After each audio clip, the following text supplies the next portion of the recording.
त्या माणसानं आमचीच काही नातलग हाताशी धरून पुण्याला आहेत ती खरेदी विक्री केली गैरप्रकारे. किती एकर? याची पार्श्वभूमी बघितलं तर हा लँड माफी आहे. सुले यांनी आमच्याकडून जबरदस्तीने ताबा घेतला.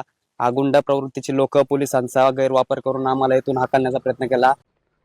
मी मुनाफ मुमताज शेख बोलतोय. वडोबद्री येथे आमची जागा आहे आणि ते जागा आता आजपासून नाही, 1860 पासून आहे. सनद आहे आमच्याकडे याची.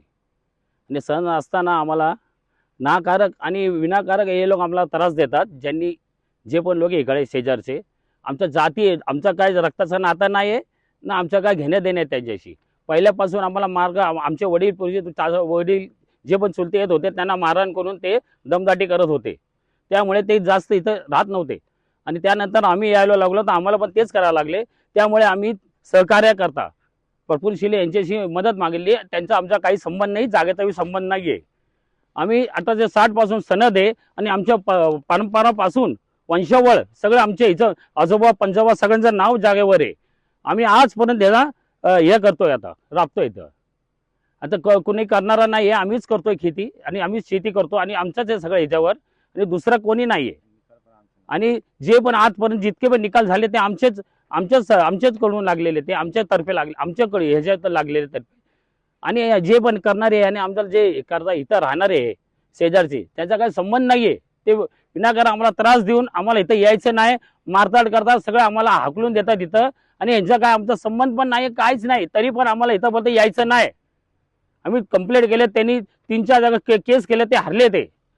ते हरल्यानंतर पण त्यांना आम्हाला हे बोलतात का इथं तुमचा काय संबंध नाही, तुम्ही येता कशाला, आम्ही जाणार कुठं. आम्ही सहकार्यासाठी प्रफुल्ल शिळे यांचं हे घेतलं, सहकार्य घेतलं. त्यांचा आमचा काही संबंध नाहीये. त्याने मार्गदर्शन केलं, बाकी त्यांचं हे जे जागेची काय संबंध नाहीये ना आमचाही संबंध नाहीये. त्यांचं घेणं देणं नाहीये जागेशी. आणि जे पण आहे ते 7 वावर सगळं आजपर्यंत आज आमच्याच वंशावळ परंपराने ह्याच्यावर नाव सगळं आहे, नमूद आहे. काय टेन्शन नाही त्याच्यामध्ये. 7 वाऱ्यावर पण आमचंच नाव आहे. खाते हे आम्हीच वापरतो शेती आणि आमच्याकडे कुणीच नाही, आमच्याशिवाय कुणीच नाही. आम्ही वंशावळ आणि हे जे ट्रस्ट आहे ते ट्रस्ट पण आमच्याच वंशावळ हे आमचं पारंपरिक आणि सार्वजनिक आहे. आमच्या म्हणजे आमच्या ह्याचंच आहे, घरातलंच आहे, बाहेरचं कुणी नाही आहे. त्यामुळे आम्हाला बिनाकारण त्रास देतोय आणि आमच्या शेतीमुळे आम्हाला त्रास होतोय. त्याकडे सहकार्यासाठी आम्ही ज्यांची मदत मागेली त्यांनाच विनाकारण ते त्रास देऊन बदनाम करत आहे. आणि प्रफुल्ल शिळे यांचा काही संबंध नाहीये. ते चांगले माणूस आहे आणि ते चांगल्यासाठी आमचं सहकार्य करतात. आणि त्यासाठी आम्हाला एक गरीब म्हणून मदत केली त्यांनी. आमचे वडील जो ते यांना मारहाण केली होती, यांनी कंप्लेंट यांच्या नावाने, अगोदर यांचे आजोबा यांच्या वडिलांच्या नावाने कंप्लेंट आहे, पहिले पण कंप्लेंट आहे यांच्या नावाने शिक्रापूरमध्ये. त्यानंतर जितके पण केस केले त्यांनी आमच्यावर, ते सगळे त्यांचं नावच नाही, त्यांचा संबंधच नाही, रक्ताचा काय कसलाच नात्याचा संबंध नाही आमचा.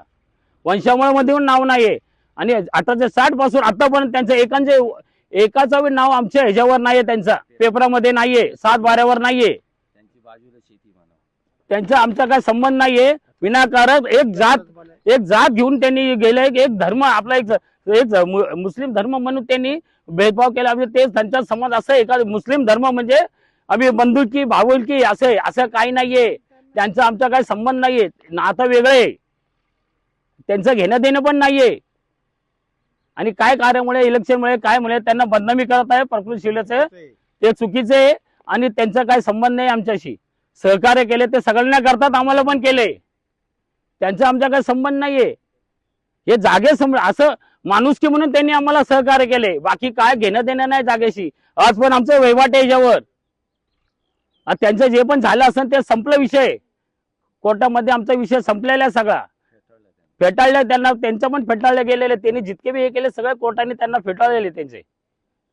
आज पण जे पण झाले ते आम्ही प्रफुल्ल शिवलेचं जे बी बदनामी झाली, मी त्यांना माफी मागतो. त्यांना आमच्यामुळे त्यांना त्रास झाला, पण त्यांचा आमचा काही संबंध नाहीये. बस इतकंच बोलायचं मला.